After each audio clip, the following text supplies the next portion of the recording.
Hello viewers, स्वागत है आपका मेरे इस यूट्यूब चैनल पर। इस वीडियो में हम पढ़ेंगे कक्षा 10वीं का पाठ 7, जिसका नाम है जीव जनन कैसे करते हैं। ये पाठ का भाग 1 है, जिसमें हम पढ़ने जा रहे हैं जीव प्रजनन क्यों करते हैं, प्रजनन की विधियां कौन कौन सी हैं, एक कोशिकीय और बहुकोशिकीय जीवों में प्रजनन की अलैंगिक विधि, और फिर पुष्पीय पौधों में लैंगिक जन्म। विभिन्न जैव प्रक्रम जैसे पोषण, श्वसन, उत्सर्जन जीवों के अस्तित्व को बनाए रखने के लिए बहुत जरूरी है, लेकिन प्रजनन एक ऐसा प्रक्रम है जो जीवों के अस्तित्व को बनाए रखने के लिए आवश्यक नहीं है। तो फिर ये किस लिए आवश्यक है? प्रजनन से किसी भी प्रजाति के जीव अपनी संख्या को पारितंत्र में बनाए रखने में मदद करते हैं। यदि जीवों की संख्या पारितंत्र में बनी रहती है तो इससे पारितंत्र में संतुलन बना रहता है। तो जनन एक ऐसा प्रक्रम है जिससे जीव अपनी ही जैसी संतति का सृजन करते हैं, जो बहुत सीमा तक उनके समान दिखते हैं। अब जीव अपने ही जैसे जंतु का निर्माण कैसे करते हैं? हर जीव के पास अपने माता पिता से आनुवांशिक जानकारी मिलती है। ये आनुवांशिक जानकारी कोशिका के केंद्रक में यूकैरियोट्स में और प्रोकैरियोट्स में न्यूक्लियोलाइड में गुणसूत्रों में होती है। गुणसूत्र डीएनए के बने होते हैं।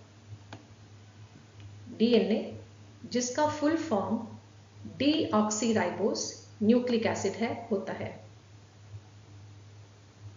अपने जैसे जीवों का उत्पादन करने के लिए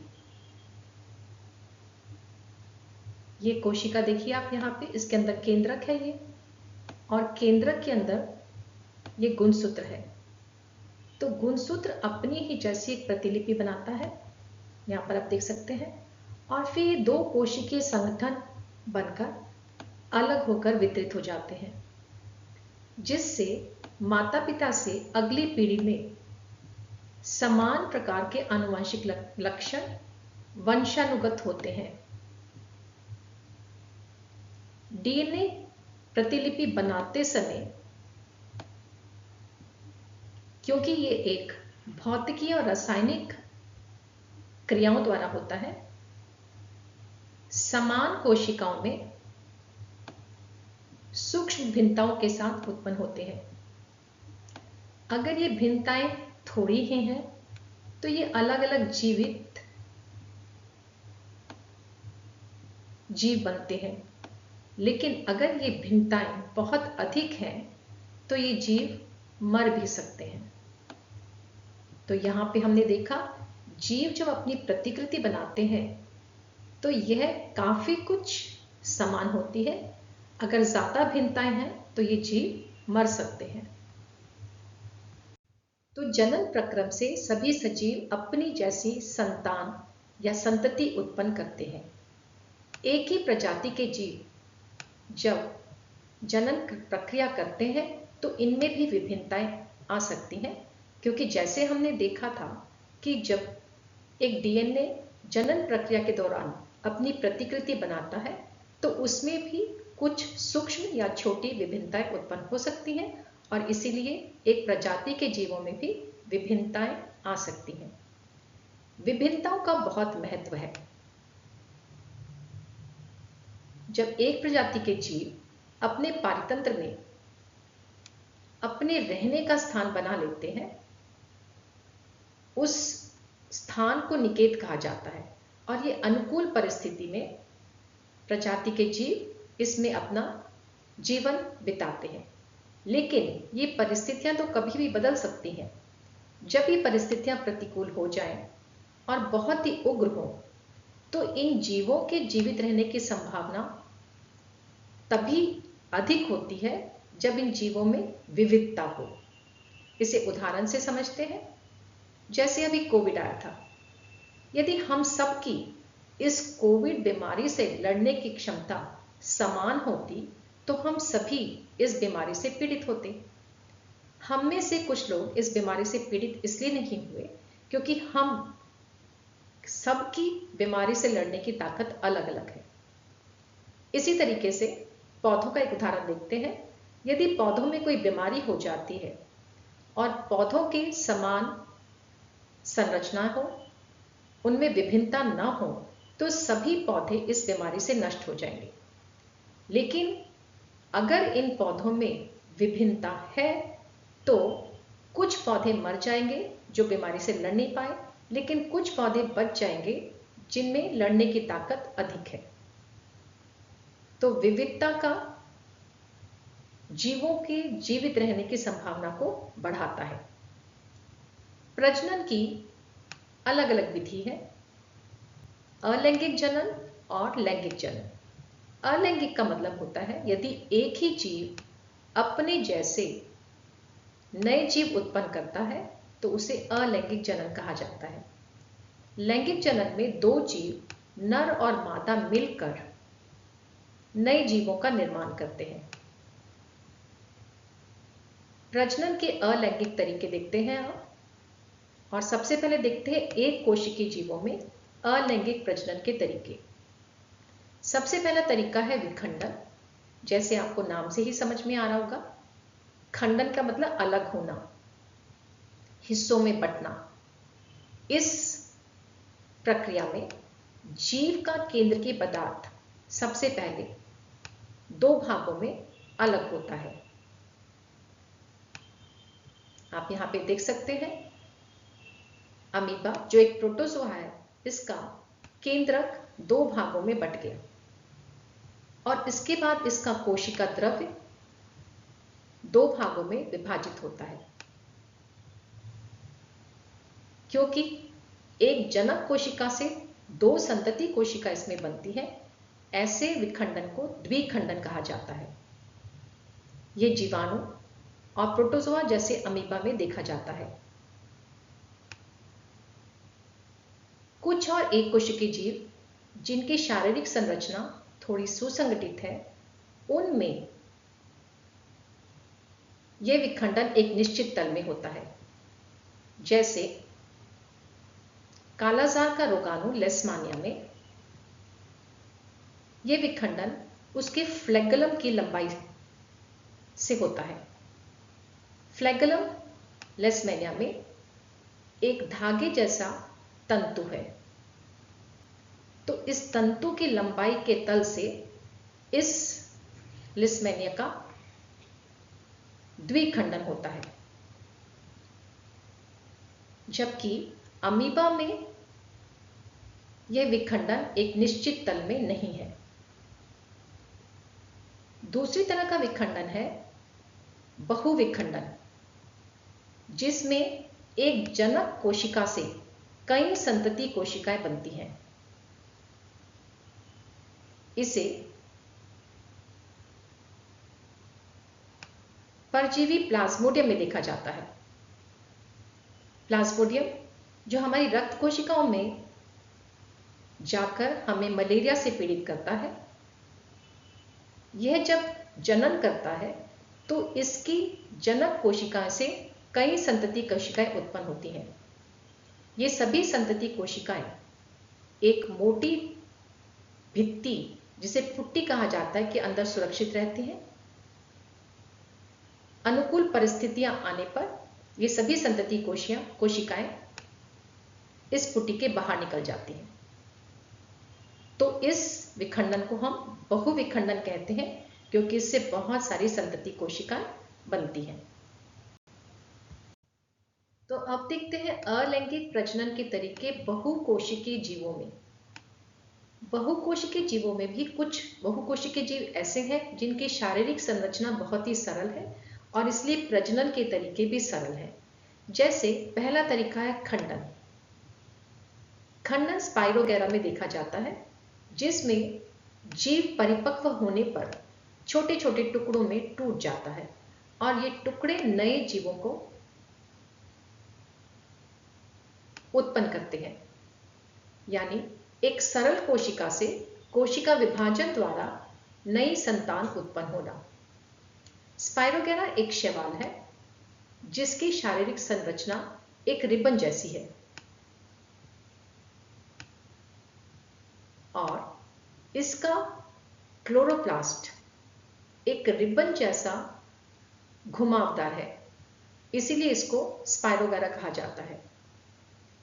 इसकी सभी कोशिकाएं समान हैं, इसीलिए प्रत्येक कोशिका एक नई संतान उत्पन्न करने की क्षमता रखता है।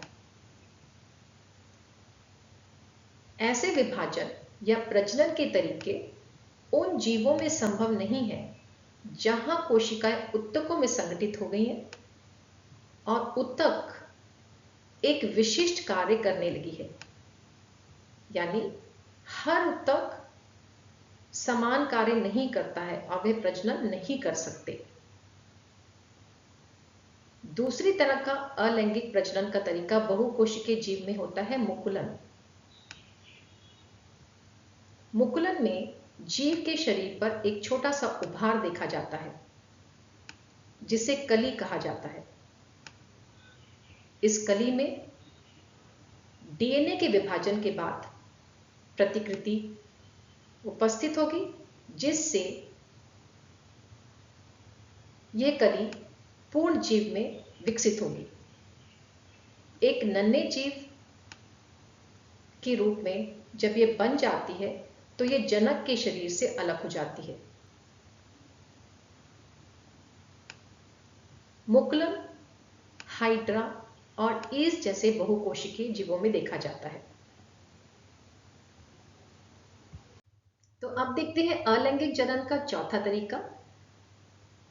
यह है पुनर्जनन, जिसे पुनरुद्भवन भी कहा जाता है। यह दो तरीके से होता है। इसमें पहला तरीका है जिसमें सजीव अपने कुछ कटे हुए भागों को दोबारा से विकसित कर सकते हैं। जैसे आप जानते ही हैं, छिपकली अपनी कटी हुई पूंछ को दोबारा से विकसित कर सकती है, या फिर तारा मछली अपनी कटी हुई भुजा को दोबारा से विकसित कर सकती है। दूसरा पुनर्जनन का तरीका है जिसमें विभेदित जीव यदि भागों में कट जाए या काटा जाए तो ये कई भागों से नए जीव विकसित कर सकते हैं। पुनर्जनन विशेष कोशिकाओं द्वारा ही किया जाता है। कोशिकाएं विभाजित होकर बड़ी संख्या में कोशिकाएं बनाती हैं। ये कोशिकाएं एक व्यवस्थित क्रम में विभिन्न ऊतक बनाते हैं। इस प्रक्रम को परिवर्धन कहा जाता है। आप यहां पर देख सकते हैं प्लेनेरिया के 3 अलग अलग कटे हुए हिस्से, जिनसे ये 3 नए संतति जीव बना रहा है। तो ऐसा कुछ सरल बहुकोशिक जीव जैसे प्लेनेरिया और हाइड्रा आदि में देखा जाता है। पौधों में 2 प्रकार से जनन क्रिया होती है, लैंगिक जनन और अलैंगिक जनन।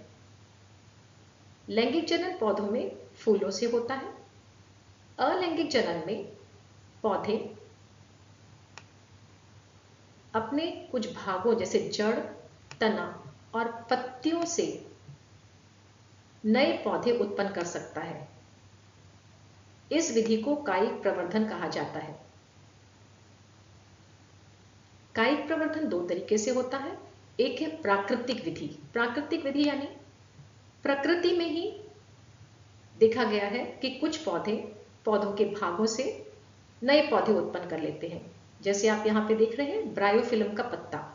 ब्रायोफिल्म के पत्ते के जो किनारे हैं, जो कटे हुए होते हैं, इन किनारों के छोर पर छोटे छोटे पत्ते और पौधे उग जाते हैं और इनकी जड़ें भी विकसित हो जाती हैं।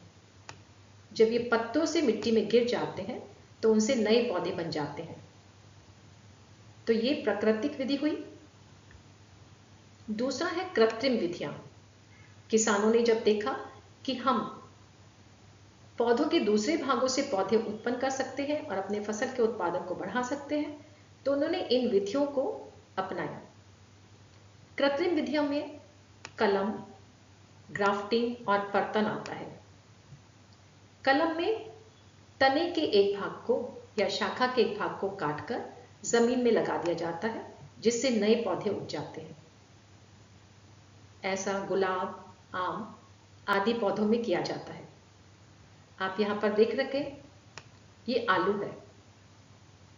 आलू का ये कंद है जिसमें खाना संचित रहता है, और ये एक तने का भाग ही होता है।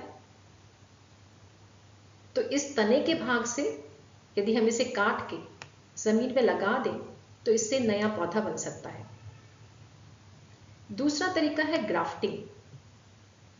ग्राफ्टिंग में यदि हम एक पौधे को काटकर उस पे दूसरे पौधे के काट को उसके ऊपर जोड़ दें तो दोनों पौधों के लक्षण हम एक पौधे में प्राप्त कर सकते हैं। इस तरीके से ग्राफ्टिंग गुलाब और कई पौधों में की जाती है, जहां पे हम अपने मनचाहे लक्षणों को पौधों में जोड़ सकते हैं। तीसरा तरीका है पर्तन। पर्तन में यदि एक पौधा जमीन पर लगा है और उसकी एक शाखा जो मुड़ी हुई है और मिट्टी की तरफ झुकी हुई है, उसे मिट्टी में दबा दिया जाता है। मिट्टी में दबाने से इसकी जड़ें निकल आती हैं और एक नया पौधा इन जड़ों से विकसित हो जाता है। तो इस पौधे को अलग करके भी उगाया जा सकता है। इस विधि को पर्तन कहा जाता है और इसे देखा जाता है घास उगाने के लिए या फिर जास्मिन के पौधों में।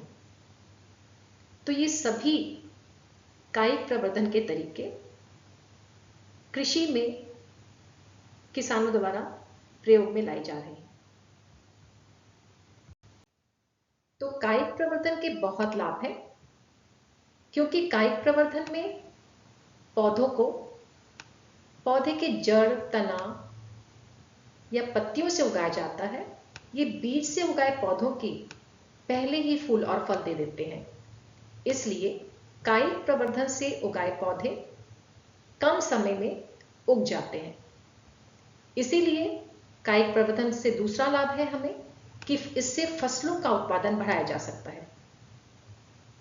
और कायिक प्रवर्धन का तीसरा लाभ है क्योंकि इन पौधों को पौधे के जड़, तना और पत्ती से उगाया जाता है, ये आनुवंशिक रूप से जनक के समान होते हैं। इसलिए जब भी हमें समान रूपी पौधे चाहिए तब हम कायिक प्रवर्धन का प्रयोग कर सकते हैं। चौथा लाभ है इससे कि इसका उपयोग उन पौधों में किया जा सकता है जो बीज पैदा करने की क्षमता खो चुके हैं, जैसे केला और गुलाब आदि। अगला अलैंगिक जनन का तरीका है बीजाणु समासंग। कुछ सरल बहुकोशिकीय जीवों में सरल प्रजनन अंगों की पहचान की जा सकती है। ये प्रजनन अंग तो नहीं है, लेकिन ये कार्य प्रजनन का ही करते हैं। जैसे ब्रेड मोल्ड, जिसे राइजोपस भी कहा जाता है, उसमें धागे जैसी संरचनाएं होती हैं जिन्हें तंतु कहा जाता है। तंतुओं के ऊपर गोलाकार संरचनाएं होती हैं जिन्हें बीजाणुधानी कहा जाता है। बीजाणुधानी में बीजाणु कोशिकाएं होती हैं। बीजाणुधानी के फटने से बाहर निकलते हैं, लेकिन ये बीजाणु मोटी दीवारों वाली परत में सुरक्षित रहते हैं जब तक इन्हें कोई नमी वाली सतह ना मिल जाए। नमी वाली सतह मिलने पर बीजाणुओं में से नए राइजोपस जीव विकसित होते हैं। अगला जनन का तरीका है उत्तक संवर्धन, जो एक कृत्रिम जनन का तरीका है, जिसमें पौधे के ऊतकों को एक कृत्रिम पोषक माध्यम में रखा जाता है, जिससे कोशिकाओं का एक समूह बनता है जिसे कैलस कहा जाता है। कैलस को हार्मोन वाले माध्यम में स्थानांतरित किया जाता है, जिससे छोटे छोटे पौधे प्राप्त होते हैं। इन छोटे पौधों का मिट्टी में रोपण किया जाता है। तो ये सभी तरीके अलैंगिक प्रजनन के तरीके हैं। अब देखते हैं प्रजनन के लैंगिक तरीके। पिछली स्लाइड्स में हमने देखा था कि जो सजीव अलैंगिक जनन कर रहे हैं, डीएनए की प्रतिलिपि बनते समय उनमें भी पूरे रूप से समान प्रतिलिपि नहीं बनती है। इसका कारण था कि डीएनए की प्रतिलिपि बनते समय यह एक भौतिक और रासायनिक प्रतिक्रिया है, जिसमें विविधताएं उत्पन्न हो सकती हैं, और ये विविधताएं प्रजातियों के अस्तित्व के लिए उपयोगी भी हैं, क्योंकि हमने यह भी देखा था कि यदि अनुकूल परिस्थितियां हों और प्रजातियों के सभी सजीव समान होंगे तो सभी मर जाएंगे। लेकिन अगर ये असमान है या इनमें विविधता है तो इनमें से कुछ सजीव जीवित रह सकते हैं।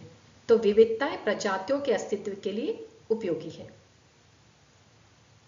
तो प्रतिलिपि बनते समय जो विविधताएं उत्पन्न होती हैं, ये पिछली पीढ़ियों की विविधताओं के साथ सजीवों में संचित होती हैं। इसीलिए दो सजीव भिन्न होते हैं, क्योंकि इनमें पिछली पीढ़ियों की विविधताएं संचित हैं। तो दो सजीवों की विविधताएं या भिन्नताएं, और ये सजीव अगर लैंगिक प्रजनन करते हैं तो लैंगिक प्रजनन के दौरान जो भिन्नताएं उत्पन्न होंगी, ये सजीवों की विविधताएं के साथ नए संयोजन उत्पन्न करेंगी। ये कैसे होता है आगे स्लाइड्स में समझेंगे। तो हमने देखा लैंगिक प्रजनन वाले सजीवों में वंशानुगत विविधता के साथ प्रजनन के दौरान उत्पन्न विविधता से नए संयोजन बनते हैं। लेकिन क्या आप जानते हैं, एक प्रजाति में डीएनए और गुणसूत्रों की संख्या हमेशा समान रहती है, क्योंकि मादा प्रजनन कोशिका और नर प्रजनन कोशिका में गुणसूत्रों की संख्या कायिक कोशिकाओं की तुलना में केवल आधी होती है। गुणसूत्रों की संख्या प्रजनन कोशिकाओं में आधी एक विभाजन के कारण होती है, जिसे अर्धसूत्री विभाजन कहा जाता है। देखते हैं यह विभाजन कैसे होता है। यहां पर देखिए कोशिका में 4 गुणसूत्र हैं। ये 4 गुणसूत्र अपने डीएनए की प्रतिलिपि बनाते हैं और ऐसा रूप धारण करते हैं। अब एक नर और एक मादा गुणसूत्र जब पास में आते हैं तो उनका कुछ आनुवंशिक इकाई, जिसे जीन कहा जाता है, या गुणसूत्र का कुछ भाग अदला बदला जाता है। पहले विभाजन में इन 4 गुणसूत्रों में से 2 कोशिकाओं में 2-2 गुणसूत्र जाते हैं, यानी गुणसूत्रों की संख्या कोशिकाओं में आधी रह गई। अब यह 2 डीएनए की जो प्रतिलिपि बनती है, अगले विभाजन में यह अलग अलग हो जाती है, जिससे फिर से छड़नुमा गुणसूत्र बन जाते हैं। और विभाजन से प्रत्येक कोशिका से 2-2 नई कोशिकाएं बन जाती हैं, और इनमें गुणसूत्रों की संख्या जनक कोशिकाओं के मुकाबले आधी रह जाती है। सरल जीवों में जनन कोशिकाएं समान होती हैं, लेकिन जटिल जीवों में जनन कोशिकाएं विशिष्ट होती हैं। जैसे मादा जनन कोशिका बड़ी होती है और ये भोजन संग्रहित करती है, लेकिन गतिहीन होती है, जबकि नर जनन कोशिकाएं छोटी होती हैं और गतिशील होती हैं।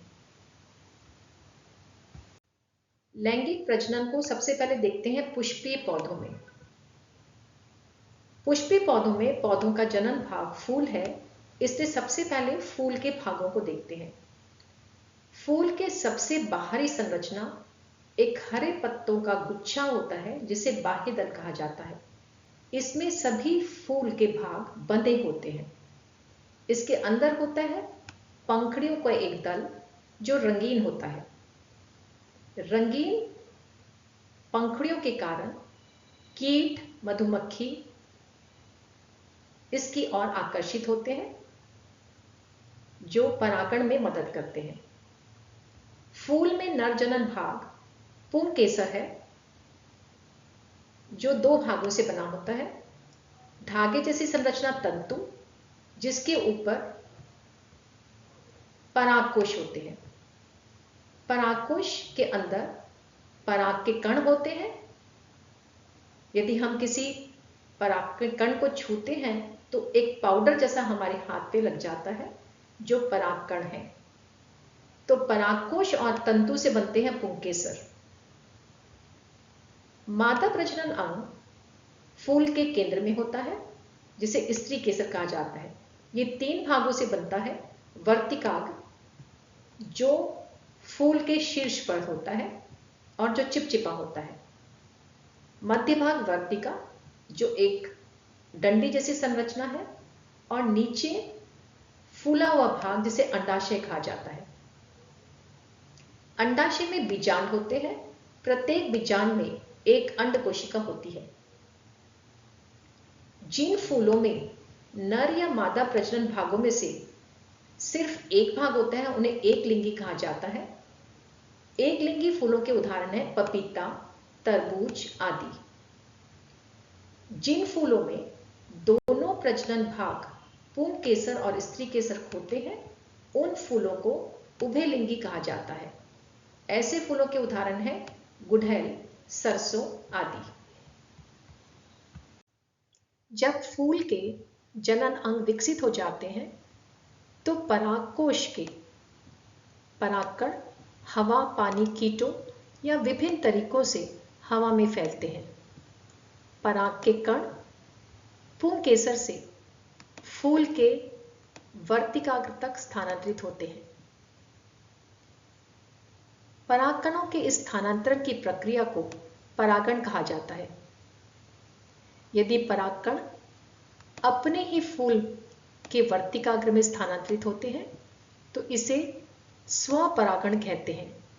लेकिन यदि परागकण किसी दूसरे फूल के वर्तिकाग्र में स्थानांतरित होते हैं तो इसे परपरागण कहा जाता है। जब पराग के कण वर्तिकाग्र में पहुंचते हैं तो उसके ये एक नलिका विकसित करते हैं जिसमें नर जनन कोशिकाएं मादा जनन कोशिकाओं या बीजांड तक पहुंचती हैं। तो पराग के कण जिनमें नर जनन कोशिका उपस्थित है, ये फूल के मादा जनन कोशिका जो बीजांड में उपस्थित होते हैं परागण द्वारा पहुंचते हैं। यहां पर ये नर जनन कोशिका मादा जनन कोशिका के साथ मिलकर युग्मनज बनाती है। इस प्रक्रिया को निषेचन कहा जाता है। आप यहां पर देख सकते हैं पराग के कण जो वर्तिकाग्र पर चिपके हुए हैं। ये एक पराग नलिका बनाते हैं जिसमें नर जनन कोशिका स्थानांतरित होती है और ये अंडाशय में बीजांड तक पहुंचकर नर जनन कोशिका मादा जनन कोशिका के साथ जुड़ जाती है, जिसे इस कोशिका को युग्मनज कहा जाता है और इस प्रक्रिया को निषेचन। युग्मनज बीजांड के अंदर ही कई बार विभाजित होता है